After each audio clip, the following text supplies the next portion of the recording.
ಎಲ್ಲ ರಾಜ್ಯಾಧ್ಯಕ್ಷರು ವಿಜೇಂದ್ರ ಇದ್ದು ನಮ್ಮ ಸಂಘಟನಾ ಪದಾಧಿಕಾರಿ ಎಲ್ಲರ ಹತ್ರ ವಿನಂತಿ ಮಾಡ್ಕೊಂಡಿದ್ದೆವು. ಆಗ 2 ಹೆಸರು ಹೋಗಿದೆ. ಸೆಂಟ್ರಲ್ಲಿ ಇವತ್ತಾಗ್ತದೆ, ನಾಳೆ ಆಗ್ತದೆ ಅಂತ ಹೇಳುವಂಥದ್ದೇ ಇತ್ತು. ಎಲ್ಲಿಯೂ ನನಗೆ ಸಿಕೇಶ್ ಸಪ್ತದೆ ಅಂತ ಹೇಳುವಂಥ ಇಲ್ಲ ಅಂತ ಹೇಳುವಂಥದ್ದು ಇರಲಿಲ್ಲ.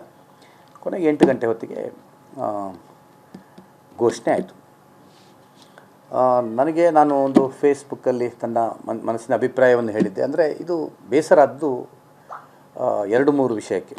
ಒಂದನೇದ್ದು, ಯಾರಾದರೂ ಒಬ್ಬ ಹಿರಿಯ BJPಯ ಕಾರ್ಯಕರ್ತನಿಗೆ ಆ ಸ್ಥಾನ ಕೊಡ್ತಿದ್ರೆ ನಾನು ಬೇಜಾರಾಗ್ತಿಲ್ಲ, ಸಮಾಧಾನ ಪಡ್ಕೊಳ್ತಿದ್ದೆ. ಯಶ್ಪಾಲನ್ನು ಹೇಗೆ ಒಬ್ಬ ಕಾರ್ಯಕರ್ತನಿಗೆ ಕೊಟ್ಟಾಗ ನಾನು ಸಮಾಧಾನ ಪಡ್ಕೊಂಡು ಪಕ್ಷದ ಪರವಾಗಿ ಕೆಲಸ ಮಾಡಿದ್ನ, ಅದೇ ನಿಲುವನ್ನು ನಾನು ಪಡ್ಕೊಂಡಿದ್ದೆ. ಆದರೆ ಧನಂಜಯ ಸರ್ಜಿಯವರು ಇತ್ತೀಚೆಗೆ ತಾನೇ BJPಗೆ ಸೇರ್ಪಡೆ ಆದಂಥವ್ರು. ಶಾಂತಿಗಾಗಿ ನಡೆ ಅಂತ ಅಲ್ಲಿ ನಮ್ಮ ಪರಿವಾರದ ವಿರುದ್ಧ ಪಾದಯಾತ್ರೆಯನ್ನು ಮಾಡಿದಂಥ ವ್ಯಕ್ತಿ. ಅವ್ರ ಬಗ್ಗೆ ಗೌರವ ಇದೆ. ನನ್ನೊಟ್ಟಿಗೆ ಕೆಲಸ ಮಾಡಿದ್ದಾರೆ ಅವರು. ನಾನು ಪ್ರಭಾರಿಯಾಗಿದ್ದಾಗ ಶಿವಮೊಗ್ಗ ಗ್ರಾಮಾಂತರ ಪ್ರಭಾರಿಯಾಗಿದ್ದರು. ಅವ್ರ ಬಗ್ಗೆ ವೈಯಕ್ತಿಕವಾಗಿ ಗೌರವ ಇದೆ, ಅದಲ್ಲ. ನಮ್ಮಲ್ಲಿ ಕೆಲವರು ಅಪೇಕ್ಷಿತರಿದ್ದರು. ಗಿರೀಶ್ ಪಟೇಲ್ ಅಂತ ಒಬ್ಬರು ಭಾಳ 30-35 ವರ್ಷದಿಂದ ಪಕ್ಷದಲ್ಲಿ ಏನೂ ಸಿಗದೆ ಕೆಲಸ ಮಾಡಿದಂಥವ್ರು. ದತ್ತಾತ್ರಿ ಅಂತ ಹೇಳುವಂಥವ್ರು ಒಬ್ಬರಿದ್ದರು. ಅಪೇಕ್ಷಿತರಲ್ದಿದ್ದರು. ಒಬ್ಬ ಒಳ್ಳೆಯ ಸಮರ್ಥ, ನಾನು ನೋಡಿದ ಮಟ್ಟಿಗೆ ಜಿಲ್ಲೆ ಒಂದು BJP ಅಧ್ಯಕ್ಷ ಮೇಘರಾಜ್ ಅಂತ ಅಂದರೆ ಒಬ್ಬ ಇದ್ದರು. ಇನ್ನು ತುಂಬ ಜನ ಅಲ್ಲಿ ಧ್ಯಾನೇಶ್ ಅವರು, ತುಂಬ ಜನ ಅಲ್ಲಿ ಅವರು ಅಪೇಕ್ಷೆ ಪಟ್ಟಿದ್ದರು ಶಿವಮೊಗ್ಗದಲ್ಲಿ ಆಗಬೇಕು ಅಂತ ಹೇಳುವಂಥದ್ದು. ನಮ್ಮ ಇಲ್ಲಿ ಪುತ್ತೂರಲ್ಲಿ ವಿಕಾಸ್ ಪುತ್ತೂರವರು, ಅವರು ಒಂದಷ್ಟು ಎನ್ರೋಲನ್ನು ಮಾಡಿದ್ರು. ಅವರು ಅಪೇಕ್ಷೆ ಪಟ್ಟರು. ಒಳ್ಳೆಯ ಕಾರ್ಯಕರ್ತರು. ನನಗೆ ಮನಸ್ಸಿಗೆ ಬೇಸರಾದ್ದೇನು ಅಂತೇಳಿದರೆ, ಒಬ್ಬ ಪಕ್ಷದಲ್ಲಿ ತುಂಬ ವರ್ಷ ದುಡಿದಂಥ ಕಾರ್ಯಕರ್ತನನ್ನು ಬಿಟ್ಟು ಇತ್ತೀಚೆಗೆ ಬಂದಂಥ ಒಬ್ಬ ಕಾರ್ಯಕರ್ತನಿಗೆ ಅವಕಾಶವನ್ನು ಕೊಟ್ಟಿದ್ದಾರೆ.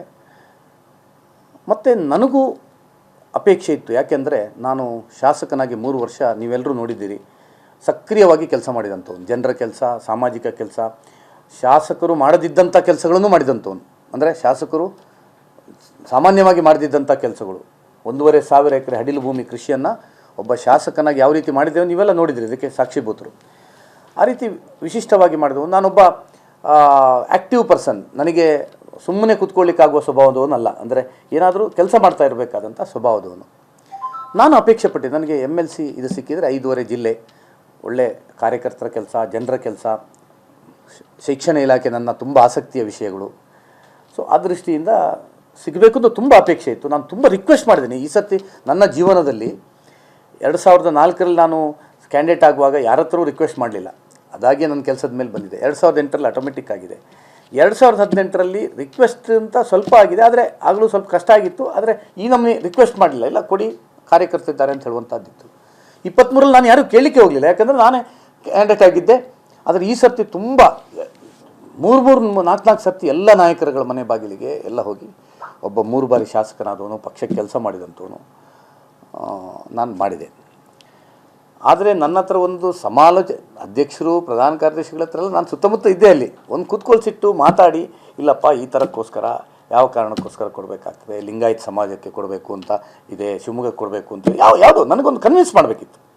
ಇಲ್ಲಪ್ಪ ಈ ಕಾರಣಕ್ಕೋಸ್ಕರ ಕೊಡ್ತಾರೆ ಅಂತ. ಆದರೆ ನನಗದು ಕನ್ವಿನ್ಸ್ ಆಗಲಿಲ್ಲ. ಇದು ಕೊಟ್ಟದ್ದು ಸೀಟು ಒಂದು ಪಕ್ಷದ ಒಬ್ಬ ಕಾರ್ಯಕರ್ತನ ಪರವಾದಂಥ ನಿಲುವಲ್ಲ ಅಂತ ನನ್ನ ಮನಸ್ಸಿಗೆ ನೋವಾಯಿತು. ಹಾಗಾಗಿ ನಾನು ಟ್ವೀಟನ್ನು ಮಾಡಿದೆ. ನಾನು ಹೇಳಿದೆ, ಎಲ್ಲರ ಹತ್ರ ಮೀಟಾಗು, ನೀವು ನನಗೆ ಶಿವಮೊಗ್ಗಕ್ಕೇ ಕೊಡಬೇಕು ನಿಮಗೆ ಅಂತಾದರೆ, ಗಿರೀಶ್ ಪಟೇಲ್ ಇದ್ದಾರೆ, ತುಂಬ ಸೀನಿಯರ್ ಸರ್ ಅವರು. ಮತ್ತೆ ನನಗಾರ 3 ಟರ್ಮ್ MLA ಆಗಿದ್ದೇನೆ. ಅವ್ರು ಏನೂ ಆಗಲಿಲ್ಲ, ಪಕ್ಷಕ್ಕೆ ಕೆಲಸ ಮಾಡ್ತಾರೆ, ಈಗಲೂ ಮಾಡ್ತಾಯಿದ್ದಾರೆ.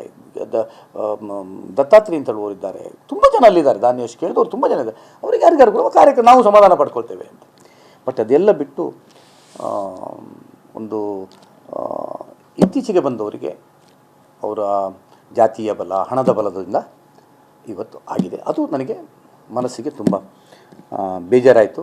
ಪ್ರಾಯಶಃ ಅದೊಂದು ಟರ್ನಿಂಗ್ ಪಾಯಿಂಟ್ ಆಯಿತು ಅಂತ ನಾನು ಭಾವಿಸ್ತೇನೆ ನನ್ನ ಫೇಸ್ಬುಕ್ಕಿನ ಇದು.